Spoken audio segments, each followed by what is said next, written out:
Okay.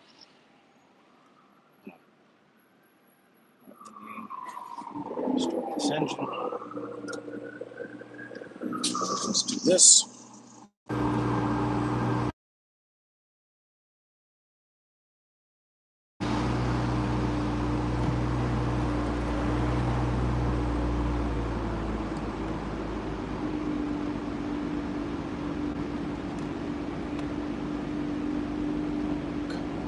Whatever, yo. Annoying. All right, welcome to episode 134 of Genius Take the Wheel.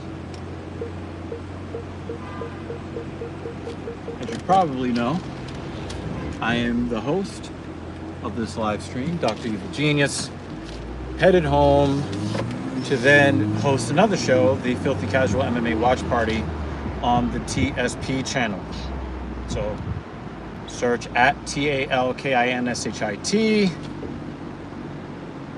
That is the @ TALKINSHIT, all one word. Search for that and you will find that actually we should, Mrs. Evil should have started the show already and is already live. And I'm rushing to go join her in the doctor's chair.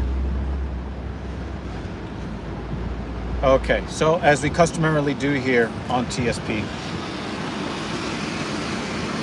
I'm going to give you the autopsy of today's training. And today I'm very happy to report what I did. So today I warmed up a little differently than I normally do, in that normally I warm up starting with the heavy leg press. I normally start at 225 pounds for one set of 12, and then one set of 6 at 315.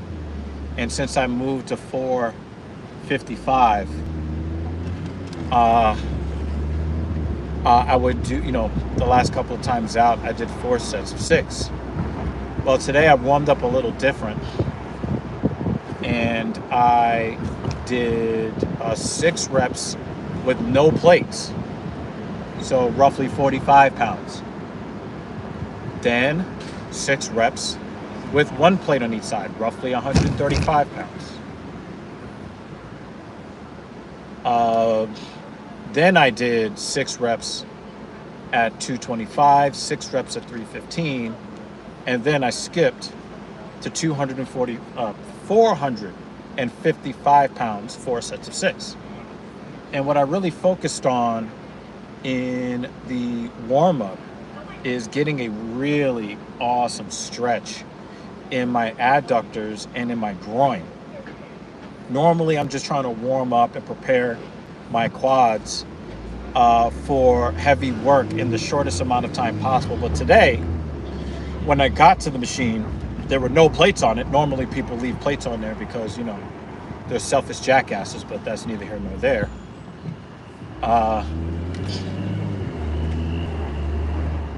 So it was really nice to find an empty machine, and I just kind of took advantage of it. You know what?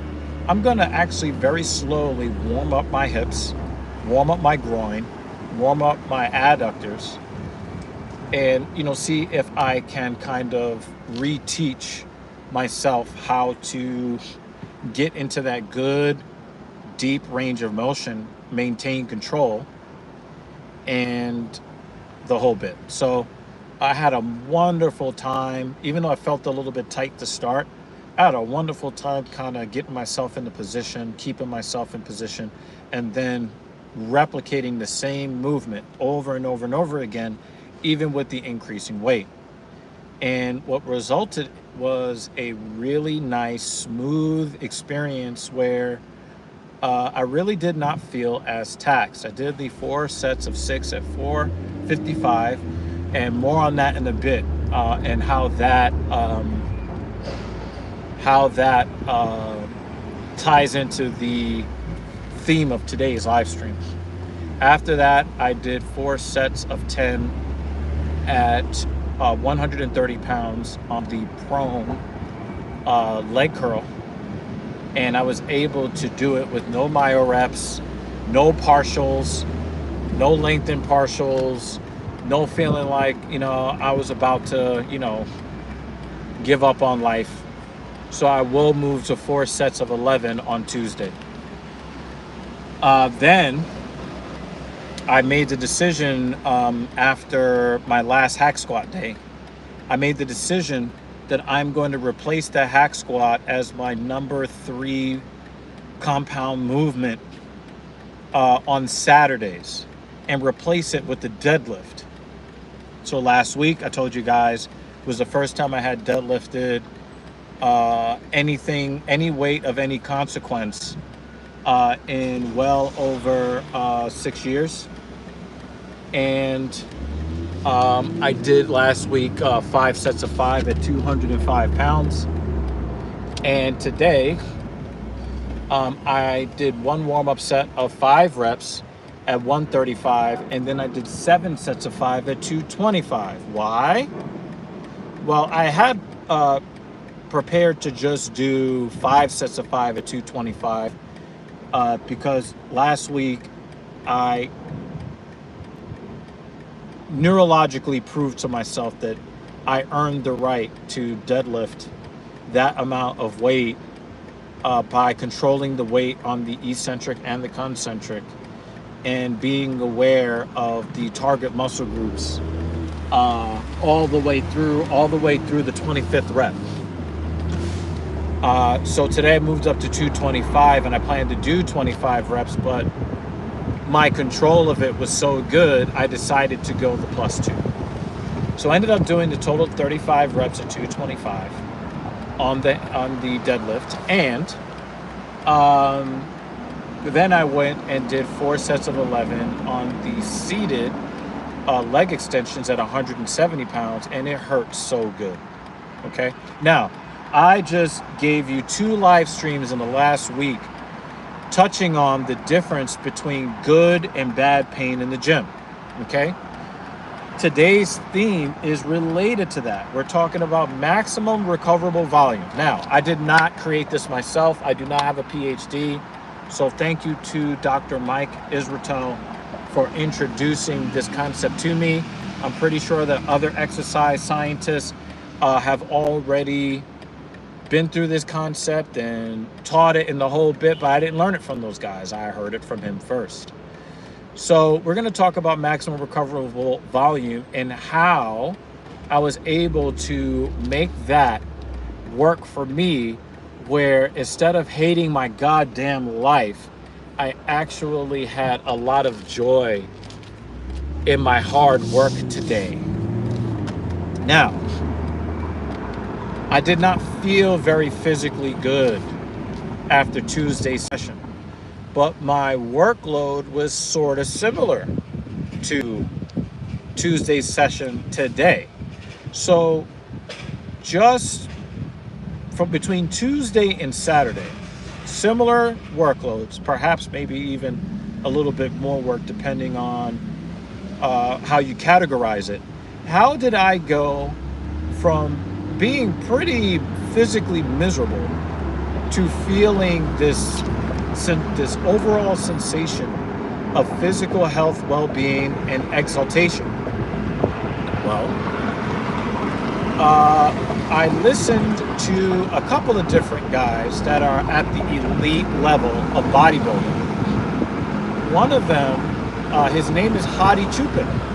Hadi Chupin is objectively the 2nd or 3rd best men's open bodybuilder in the world. How do we know this? Well, he placed 2nd in the Mr. Olympia last year. Finished 2nd to Derek Lunsford, and he constantly competes for the title of number 1 men's open bodybuilder in the world. And one of the things that he said, because I watched a video of him going through his hamstring workout. He actually has a hamstring day.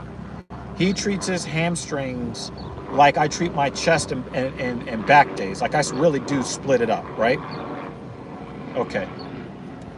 Um, he was saying for he likes to have he likes to do apparently he likes to do leg days once every 5 days because according to him, and who am I to argue with him, he's got massive fucking ham hock legs, right?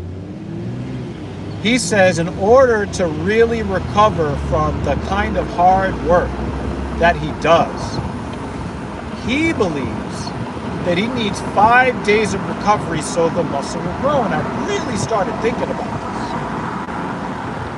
And I'm like, wow, maybe I should let my ego take a chill fucking pill. And maybe I should think about, instead of training 10 times a week, train 7 times a week. And just kind of find a way to put in, actually, I have the perfect split in my head already. I got the perfect split, right?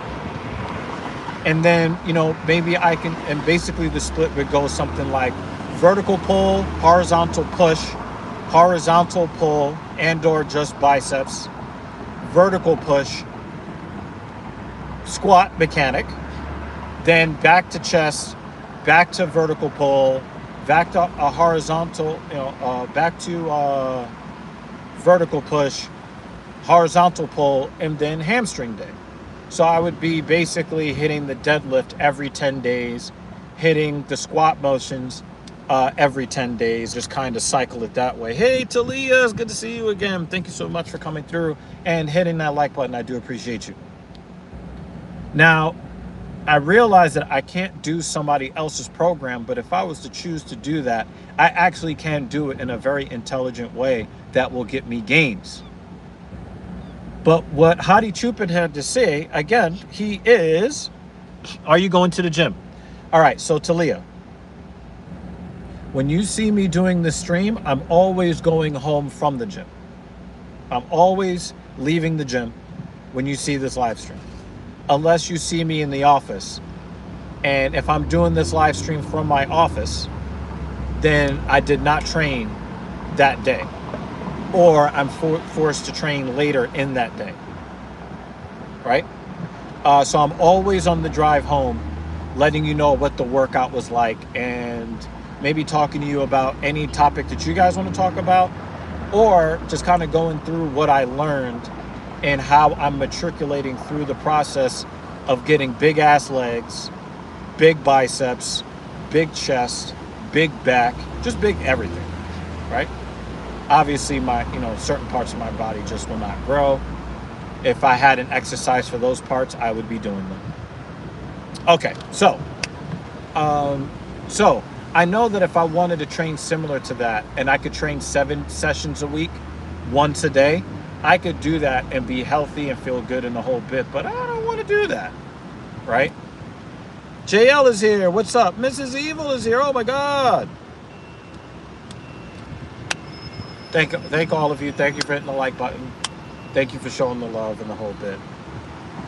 So let's talk about how what I learned from Hadi Chupin reminded me of what I learned from Dr. Mike Israetel that actually changed my approach to training. Actually, I had already decided I was going to change my approach on Thursday, but what I heard from Hadi Chupin on Friday really let me know how I'm going to change my training for the slightly less aggressive, but for the better. So, Dr. Mike Israetel in his Renaissance Periodization app is all about asking how much work can you do today based upon how well you recovered from your last session. And if you guys know anything about what I've been going through since February, 80% to 90% of my live streams feature me completely spent because I did not fully recover from the previous session, but I'm still pushing the bleeding edge. I'm always trying to get a mini PR whether I recovered from the last session or not. And let me tell you, I have gotten tremendous gains that way, but I have to start asking the question, is that a sustainable approach to the long-term health of my mind and body? And I'm starting to see that just working super hard just for the sake of being able to say I'm working super hard is not really healthy. Okay? If you look at Goggins and the people that subscribe to that, I don't really think that those people are really happy with their lives. But they do get a big from being able to tell the world how much harder they're working than everybody. I don't do this so I can show everybody that I'm working harder than them. I'm just trying to get big legs, a chest that walks in the room before the rest of my body, huge arms, boulder shoulders, and a 500-pound deadlift. That's what I want. And I don't need to prove anything to anybody else to get those goals. So I've been telling you guys that I've been adding a rep to every set before I move up in weight pretty much every time. And I realize that that might not be the wisest approach. So this is how I'm only taking a slight step back. I'm not going the Hadi Chupin route and just doing legs 3 times every 2 weeks or something like that, right? Or 3 times every 15 days. What I decided to do is I'm going to keep my heavy volume. I am going to work heavy, but this is what I'm going to do. Instead of adding a rep to every set, which is 4 more reps per session to every session, 4 more reps to every session, I'm going to only add 4 reps to every week's worth of sessions. So I did 4 sets of 6 at 455 pounds on Tuesday. I did it again on Thursday, and I did it today on Saturday. I could have did 4 sets of 7, and I could have been okay with it, but I chose not to. I chose not to, and I chose to stay with 4 sets of 6 today. And how did that affect me? Well, sticking with the same workload that I stuck with on Tuesday and Thursday allowed my body neurologically to accept that I'm doing 24 reps at 455 pounds over only 4 sets. And since my body has gotten used to the weight, I'm able to smoothly move the weight and move the weight slower in the eccentric phase because I have way more control, way more confidence, and I'm not feeling abject terror and misery when I'm doing this work. I'm not worried about me tearing anything in my knee, my meniscus, the bottom of my quad, the patella tendon. I'm not worried about any of those things anymore. Now I'm just like very smoothly just making the move and preparing myself for when I add 4 reps on Tuesday. Then when I did the leg curl, I made sure that I did no partials. I made sure I did no bio reps, got through the entire 40. And then I made the decision that next Tuesday I am going up to 11 reps per set. Then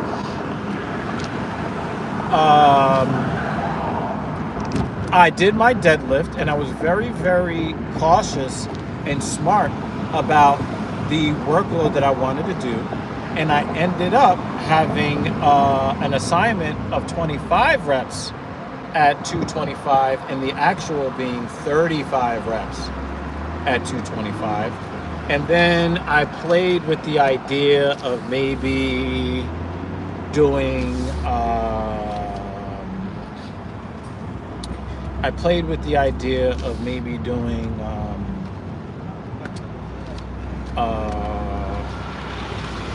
48 reps at 170 on the leg extension, but the actual, I left it at 44 reps. And then on Tuesday, I'm going to go up to 48 reps.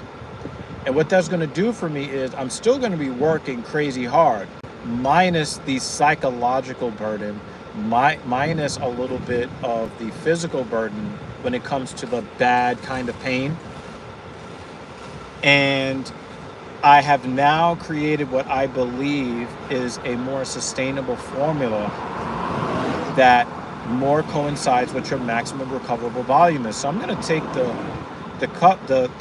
concept of MRV just a little step further for you guys. Just because you're able to physically do the work doesn't mean that you are at or below your maximum recoverable volume. When Dr. Mike's app, the Renaissance Periodization app, it asks you a series of questions. It has like a scale of how much soreness do you have still in the target muscles from the last time that you trained. And there's a scale, there's a range. And so that means that even though you might find that you are actually able to perform the repetitions, you might still be beyond your maximum recoverable volume because you didn't really recover. And you might be able to physically do the work, but are you doing the work at the expense of the health of your muscles? Are you doing the work at the expense of the speed of the development of the muscles? If your muscles are not well recovered and you're still pushing the work on it, you might only be recovering to get a fraction of the size that you used to have, which means that if muscle hypertrophy is your goal, you might have actually gotten smaller, even though technically you got stronger.